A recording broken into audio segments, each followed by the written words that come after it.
You are listening to Single Smart Female, Romantic Fairy Godmama Edition. This show is brought to you by Irresistibility, expert help for women with online dating. Are you experiencing inbox crickets or real-life crazies? It's not you, it's your online dating profile. Let us help you do online dating that leads to real-life love and romance.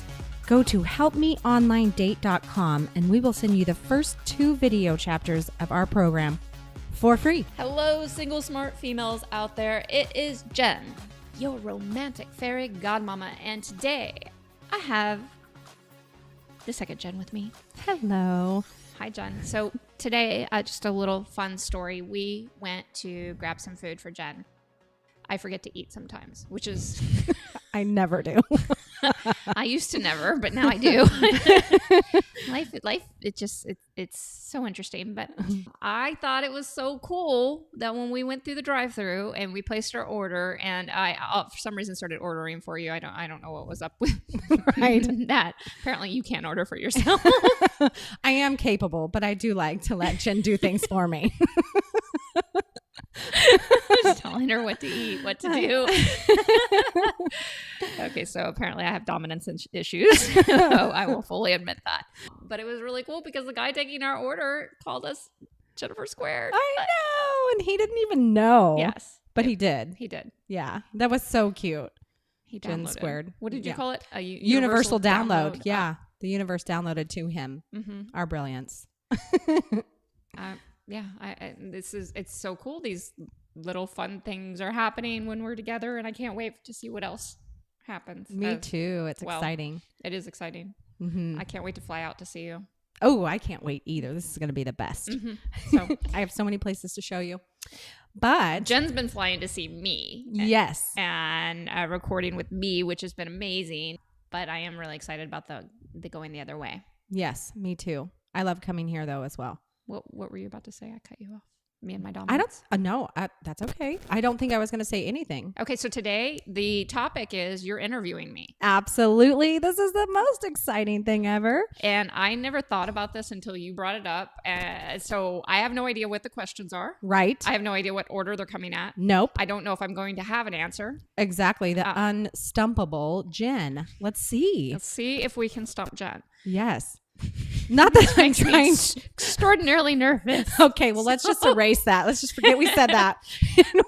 No, you'll know the answer because a lot of these are opinion questions or about your life. It's the things that I think that a lot of women want to know about you and your history and where you come from and what your opinions are. Okay, so this is Gen 2 interviewing Gen 1. Yes. The original OG romantic fairy godmama. The new romantic fairy godmama interviewing the OG. Right. Just to make that very clear here. Exactly. Now, at some point, I've decided I'm going to do the same to Gen 2, but it's not today. Oh, gosh. Thank goodness. Okay. Now you made me nervous. So let's get started. Okay. Hit me with what you got. Let me see if I can do this. Okay. So this is us digging into the mind of the mastermind, sexy, hot fairy godmama, Gen 1. So Jen, how long have you been a dating consultant? Officially since 2012. Unofficially since 2007. Wow. Okay. So what drew you to working in this industry?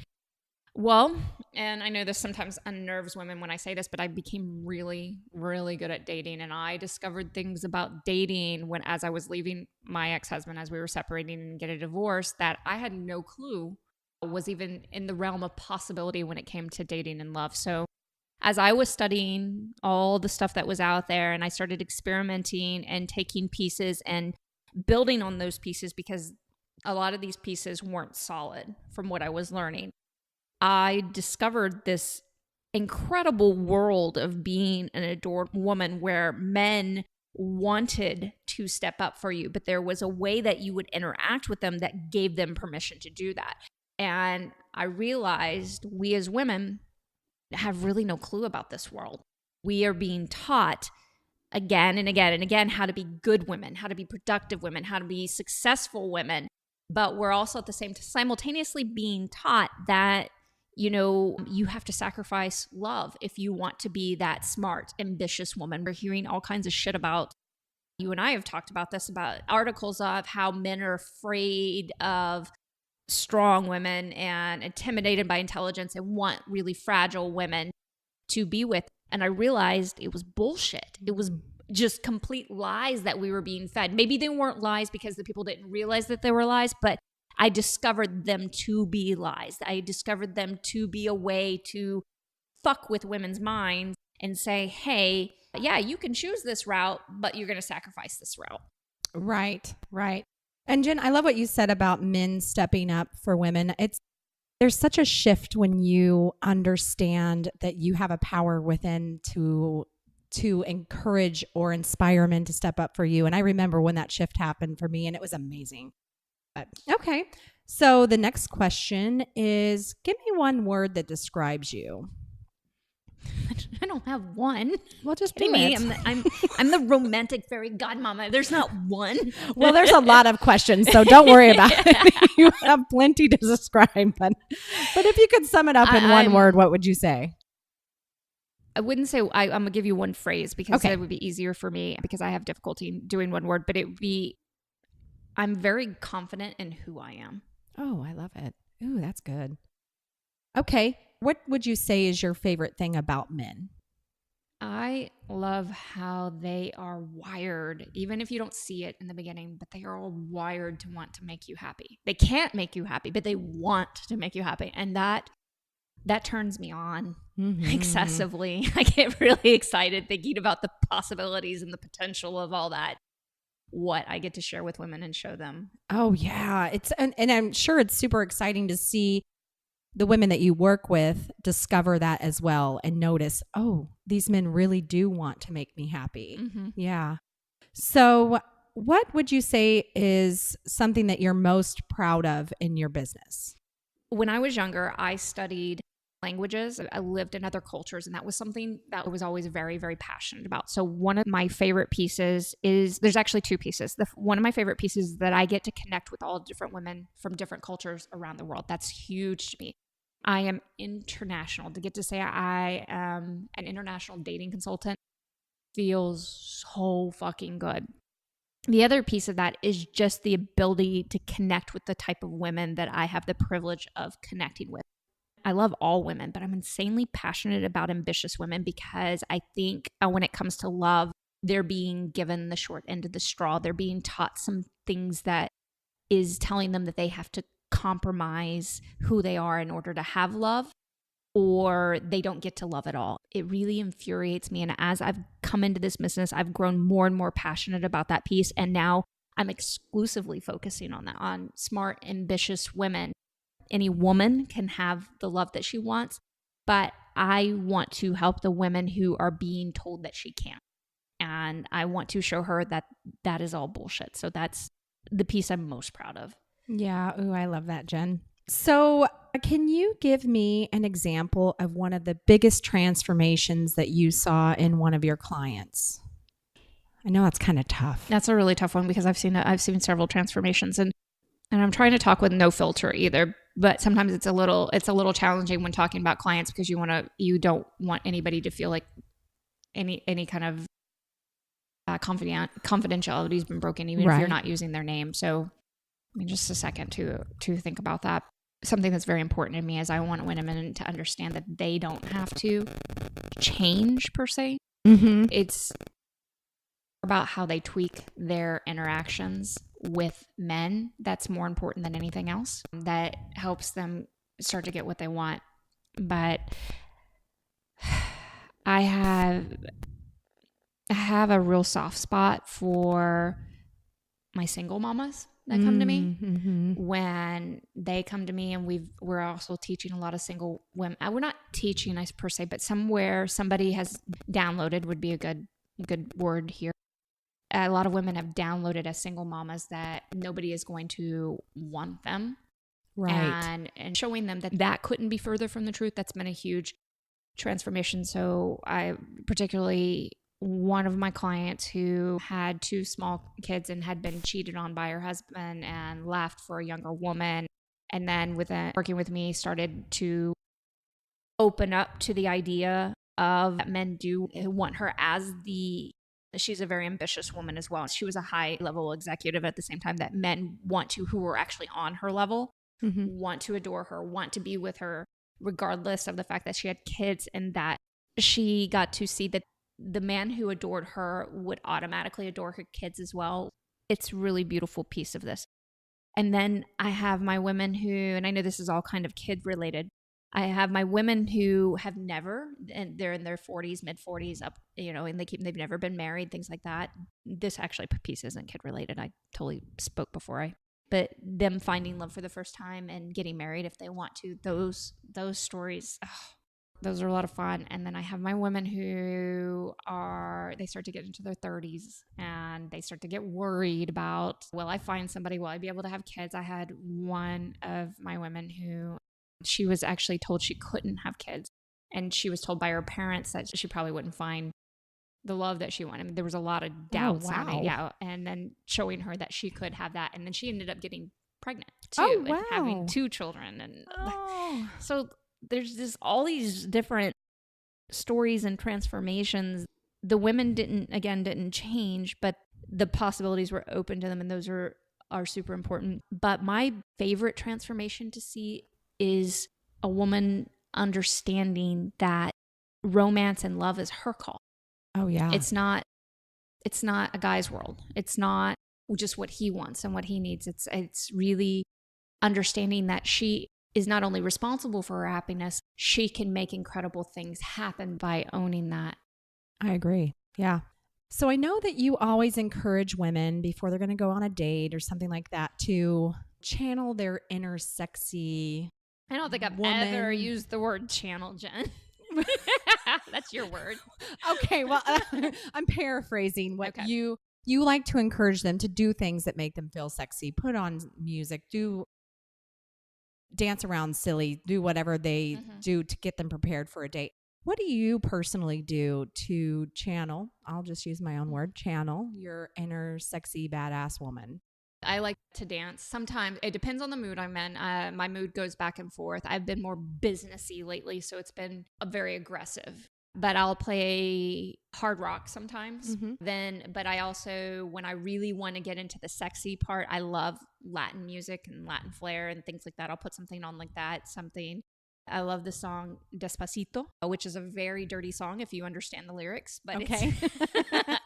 I love it. I love giving women permission to tap into that sexual piece of them instead of it being something that we have to close off. Now, I teach women to interact with it in a different way in reference to men, but I think it's important for us women to embrace that piece of ourselves, to get really okay with our own sexual appetite and to play with that on our own before we even engage with a man that way. So those are things I do. I masturbate, which is very helpful. I know for a lot of women, you're just going to hear me say it. I like to be wet.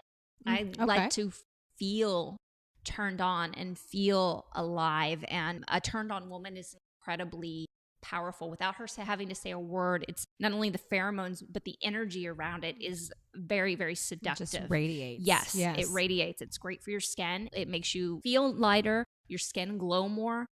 It's pretty awesome. I love eye flirting. I love eye flirting with men. I love flirting with men. Now, my flirting isn't typically sexual. It's very, very rarely sexual, but I love flirting with men. I love that energy and exchange between male and female, and I engage in that when I can. Now, of course, because I'm with my husband, there's always a line that is drawn, but I've never had a man step over it in a way that made me feel horribly uncomfortable either. So there's lots of different ways, tools, tricks, music, but feeling alive is important for us women. If I'm finding myself where I'm not taking my time to do things for myself, I take some steps back. And then I use other tools, which I teach women in the courses that I do. I use my own tools. I do walk my own talk. That's wonderful. So, Jen, do you believe in love at first sight? Yes, I do. Oh, I actually am surprised to hear you say that. I don't know why. I just assumed no. I know why you think you're surprised to hear me say that, but I talk about chemistry evolving all the time. But I absolutely 100% believe in love at first sight. Oh, okay. And in fact, with the story of me and my husband, it wasn't love at first sight for me, but I think it was for him. Yes. That's because you're the most beautiful Jenn ever. At the time, I didn't feel that way about myself, but I was working on it. Yeah. But I remember when our eyes connected, and we were at a bar. It was across the room, and I remember our eyes hit, and I remember the energy. I felt the energy at the time. I was not in the mood for men that night, and I felt the energy hit, and I shoved my head straight down and said, "Oh shit." So I felt his love. That is the best feeling when you're across the room and you catch someone's eye. I love that. Yeah, Isn't that fun? It was awesome. I knew something was on right that second. I knew he was, and as soon as I looked up, he was right next to me. And I was like, fuck, okay, damn it. And I was aggravated with him for a while. And I actually got rid of him that night. We didn't end up talking that night. And in fact, I say God, ladies, my higher power decided that at another point in time that this was going to happen. Wow. So since I didn't take advantage of it the first night, she made it happen on another night. Wow, that's amazing. Wow, so neat. So I sort of on the same topic, but what do you think about astrological signs and using them to determine compatibility? Well, okay, so I believe in all kinds of magic. I think astrological signs are for fun. For instance, I got a message. I get quite aggravated when somebody tells me, well, this guy is an Aquarius, but I'm a this and that. I'm like, I couldn't fucking care less what sign you are, because it really limits the possibilities when you use signs. And I think anything that limits your romantic possibilities is detrimental to your love life. Honestly, I think astrologically, you can pull from it. But if you use it as an exclusive guide to your love life, I very rarely hear great romance stories coming from the exclusive use of astrological signs. If you want to use it for fun because you enjoy it, things like that, fine. I have no problem with that. But please don't send me messages asking me, how do I make this work? Because this guy, he's the perfect sign for me. I don't care about what sign he is for you. I believe in all kind of romantic possibilities, and I really vehemently, did I say that word right? Vehemently.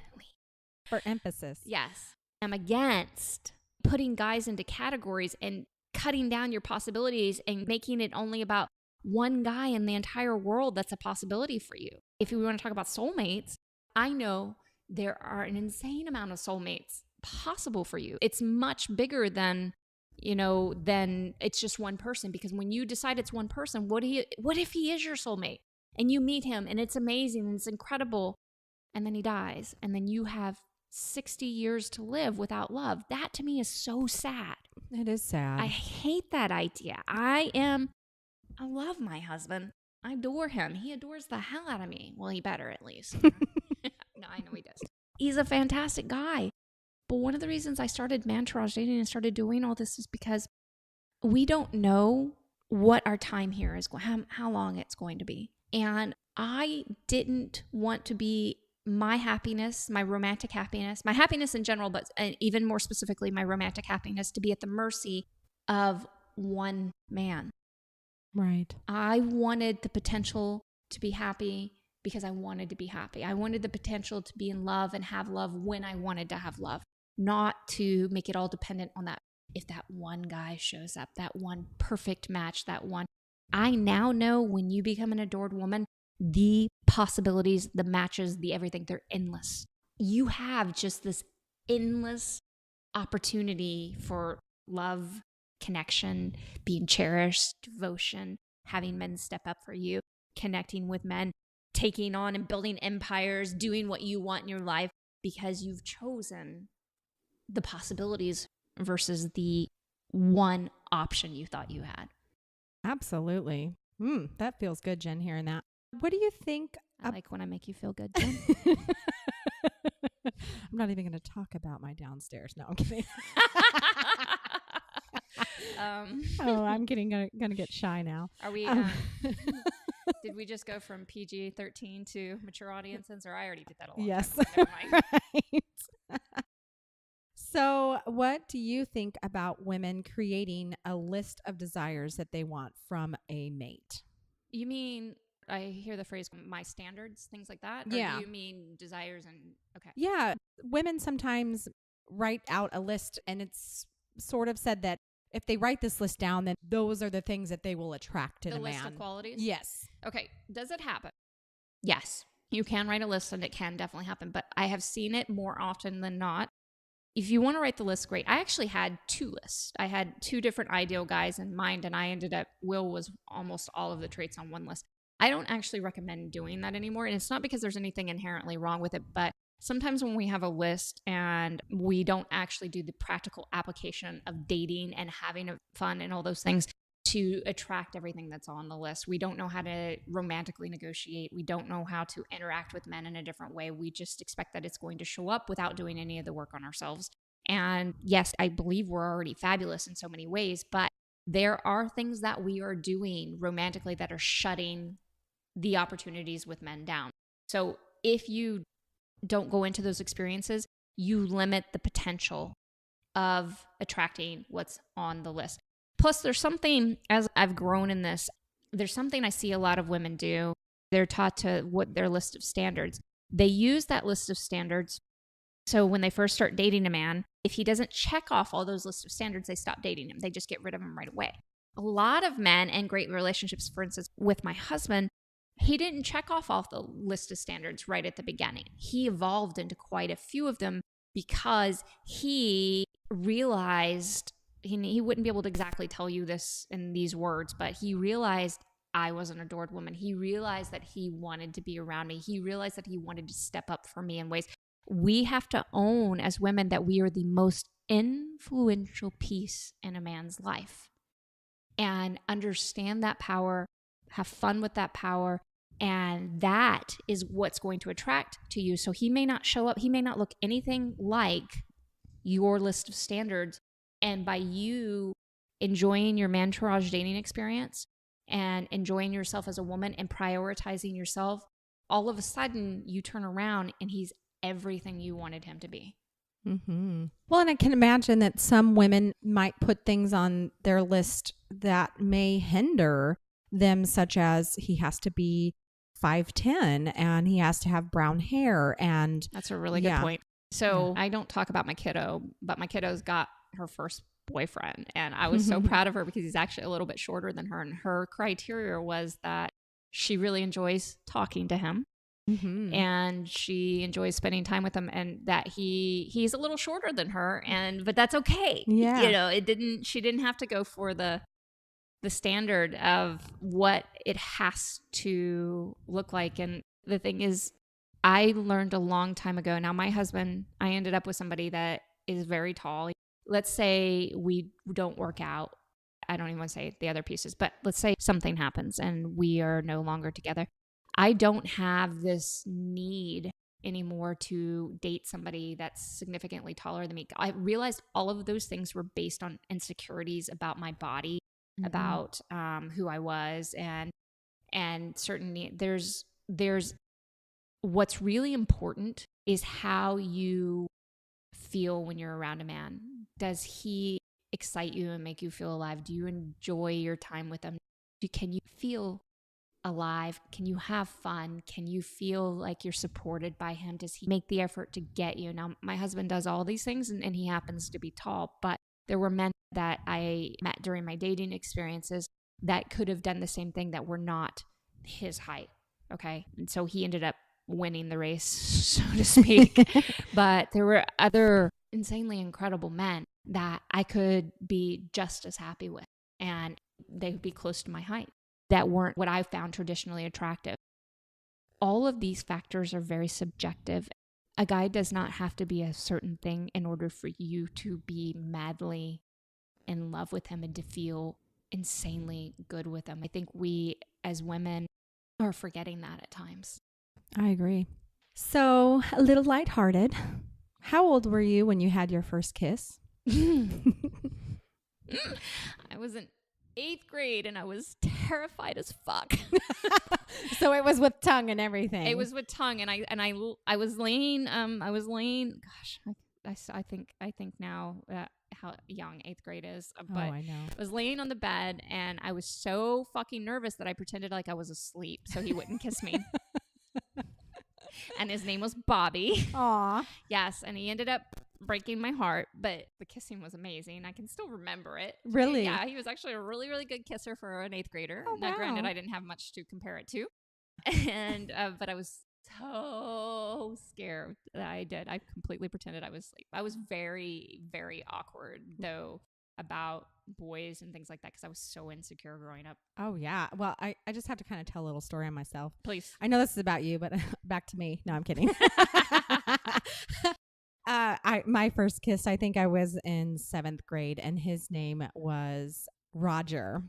And that's my dad's name. Oh, it was not your dad, though, that I first kissed.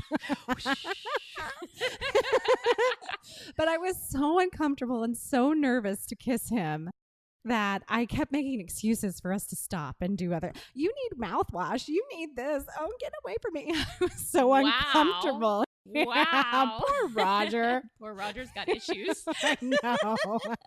Poor Roger's always swigging mouthwash now.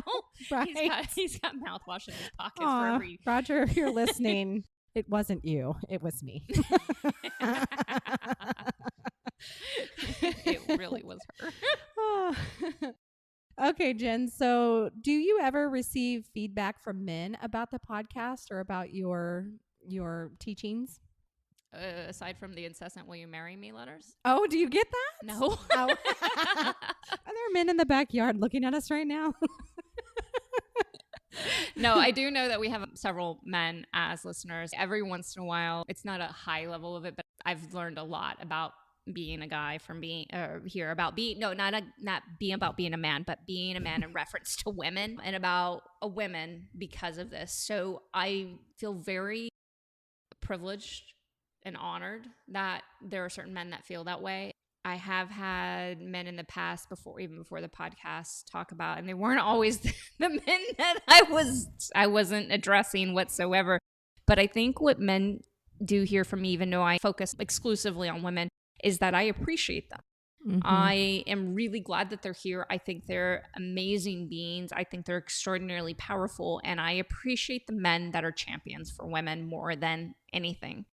And I also think many of them feel relieved to hear a woman that gets them on a certain level, that they are not these horrible guys that are trying to, just take women out, and that they just are all sexist and misogynistic and players, and that a lot of them are very misunderstood. So I do hear that I resonate with men. Plus, I probably was a man in a past life. I'm not going to lie. And when you said that earlier, I honestly thought about you with a strap on. I would look so hot with a strap on. Gosh. Why are these visualizations coming in my head? I am scared. I honestly, if I remember correctly, this is not the first time a strap on has been mentioned on this podcast. That's really insane. I'm hot no matter how I do it. True that. Okay, so kind of along the same lines about the misunderstood, what do you think that women commonly misunderstand about men?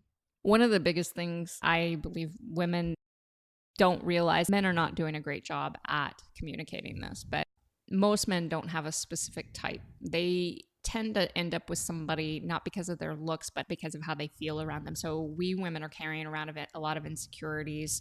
Again, men are not doing a great job at making this clear, and maybe because they don't realize it or whatever, but men are not looking at you thinking, oh my God, she's got so much cellulite. Oh my God, she's not that smart. They're excited, especially in the beginning, to spend time with you. And they are going to continue to spend time with you if they enjoy how they feel when they're around you. So do you recommend that your ladies approach men in public? It depends on the lady. It absolutely depends on the woman. I start a lot of women off with what I call eye fucking, which is fun. Yes. Very scary at first. It is scary at first, but once you get comfortable with it, looking men in the eyes becomes very powerful. And you can use it to draw them in or shut them down. You can use it for whatever you want. What we're so afraid of right now is that when we look men in the eyes, that somehow we were sexually acknowledging them. And that's not what it means. It's the start of a flirtation. I know I said I fucking, but which has a very sexual connotation. But it's a place to start. It's a flirtation does not have to be sexual, but it's a flirtation to start. It's a place to get comfortable with men and being seen by men. Mae West said it's better to be looked over than overlooked. And I agree with that. Now, a lot of women these days, because they can't handle the sexual attention, they want to shut all of that down.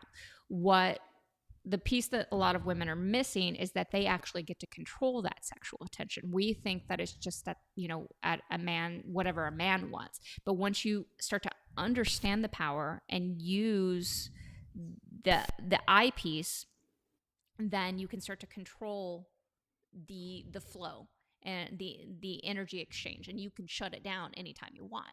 Now, as for specifically approaching men, yes, I think that's a lot of fun.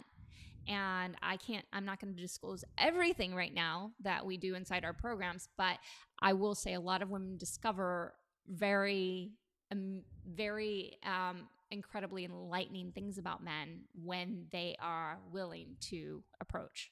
Yes, I agree. That was something that was super hard for me to begin with. Mm-hmm. So, what would be your ideal first date? I haven't thought about this in a while. It has been. Right. Oh, goodness. Can we come back to this so I can think about it for a minute? Yeah, right. Absolutely. So I know that you occasionally, for your private clients, will sometimes review men's profiles. No, I do that. It's on the regular for my private clients. So okay. So is there profile that stuck out to you? It's either comical or charming or anything creative that one of the guys had? I know it's hard. You probably have to dig back. I've seen so many, but I have to be honest. Sometimes I don't register and let them stick out for a while. But right. Or maybe one of your profiles that you created that you thought was brilliant. Jenn, honestly, I think every profile I create for my clients is brilliant. I do too. We can just leave it at that. That's fine. No, that's okay. I want to dive into this because I don't neglect your question on but I will say the majority of male profiles are really bad. Mm-hmm. So one of the things I've become very good at helping my clients is helping them. Not only I'm pretty good at spotting what I call an undercover hottie, which is a guy that has a crappy profile, because the majority of them do, and giving him a chance to step up and qualify himself as a contender. I'm really, really good at that. I've got a pretty good eye for that and a great system and just fabulous intuition overall with that. As for my female clients, I love the way we put their profiles together. I get really excited. Men get excited. And again, one of the things that I believe that I became good at this is that I really do feel like a man at times. I know this sounds really odd, but I can tell what will excite a man. But I also very good at making sure that it's congruent with who that woman is and it excites her as well. So I kind of run between these two worlds, whether or not that meant that I was a man in the past life or not. I don't know. Right. It very well may be. But I help women bridge that, and profiles. A lot of women complain about online dating, but it's one of the best places to start incredible, insane chemistry and romance. Agreed. By putting together something that's worthwhile. And I know you ladies have heard me say this time and time again. If you put up a whatever profile, if you put up just whatever you can possibly think of because you're just trying to get something up there and you're trying to overcome your fear, it doesn't yield the results that you want. Right. So this is my last question until we come back to the first date question. If there was one piece of advice that you wish would really hit home with women or that would stick with them for a lifetime, what would that be? Okay, there's two. Okay. Is cool with you? Yes, it's legal. All right. I called the police already. Wait. Did you call the local police? Because we have different rules. Oh, no, I called federal. Okay. Fuck federal. Well, shoot, we might go to jail tonight. All right. There's two. The first piece is that no matter how ambitious you are, you can have the love that you want. You really can.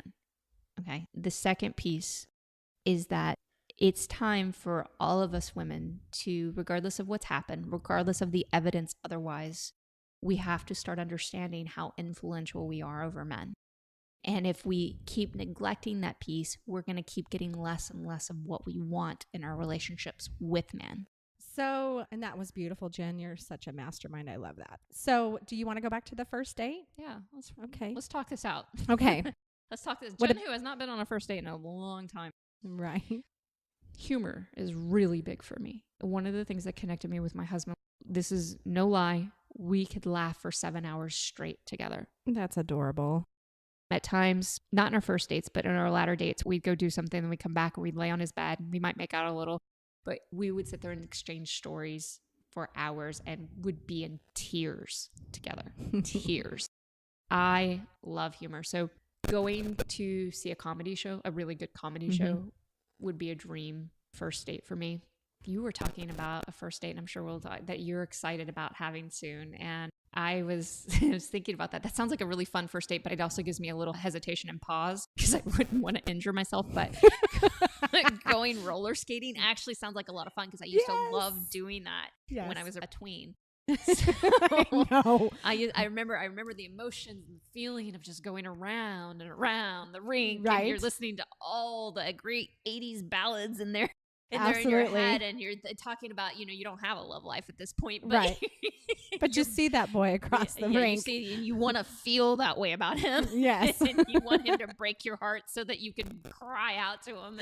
So that would be a pretty cool first date. I'm excited to do that if I didn't happen upon serious injury during the date. Well, we'll see if I end up leaving that date with all my body parts and without a cast on them. We'll see what happens. Exactly. I know you ladies have heard me say this. I think going out to eat is fine if you take me to get a really good steak, but we have to do something else besides that because I want the opportunity to move around and to not be nervous and to do things like that. And just sitting there for hours on end gets me. I will do the comedy part because I'm focused on somebody else while we're, laughing. And I think that's a great way to not bridge, but potentially start chemistry and affection by sharing moments that feel really good together. I agree. But I didn't tell you, I went on a comedy show date not too long ago. Was it good? It was the best. It was so fun. And I was laughing so hard I was in tears. And me and my date really, I felt like we connected because of that laughter. It was such a fun time. That laughter is a lot of fun. Another way you could do that is by going on dessert dates, which is great. Now, I'm not in a sugar phase right now. Yeah, so me neither. But for some women that really enjoy desserts, that's a great thing to do too. And it's a simple date if you want to keep it on the simple end. Instead of going just for eating, go somewhere where you can get an ice cream and go walking, and you can keep it really simple. Right. But at the same time, the walking gives you the ability to focus on something else, but connect at the same time and talk and have, there's things that you can see instead of just looking at each other and take some pressure off of each other. But yeah, for me, if you can, and everybody says just make you laugh, but if you can make me cry laugh. Yeah, right. You're going to turn me on in ways that. Absolutely. This wasn't a first date, but it was a really fun date. Country dancing for me was fun. Yeah, or going a Latin dancing would be. My gosh. I haven't done that. My husband and I have been talking about it. We're going to make that happen. But dancing for me, I'm not a great dancer, but if you take me to any kind of partner dancing and are willing to teach me some and have a little bit of patience with me and then really focus on how much fun I'm having. Back to me. It's always back to me. You're going to win, and you're going to win big in many ways because then you get to spend more time with me. Yes. That's a huge win. Well, Jen, you have been such an awesome sport. I know I threw a lot at you and that you had no idea what I was going to say to you, so you handled it really well. You did not get stumped. I did on the first date. I had to think about that for a second. Well, but you came back to it. Yeah. So you still win. I win. I always win. You're the best. Oh, thank you. I agree. Okay. I love you too, Jen. I love you. Okay. Mwah. This show is brought to you by Irresistibility, expert help for women with online dating. Are you experiencing inbox crickets or real-life crazies? It's not you. It's your online dating profile. Let us help you do online dating that leads to real-life love and romance. Go to helpmeonlinedate.com and we will send you the first 2 video chapters of our program for free. Thank you, Lover Girl, for joining us on this romantic fairy godmama edition of Single Smart Female. Don't forget to text this episode to all of your single smart girlfriends, as well as visit us at singlesmartfemale.com. We'll talk to you next time. And here's to you having everything you want in life and love.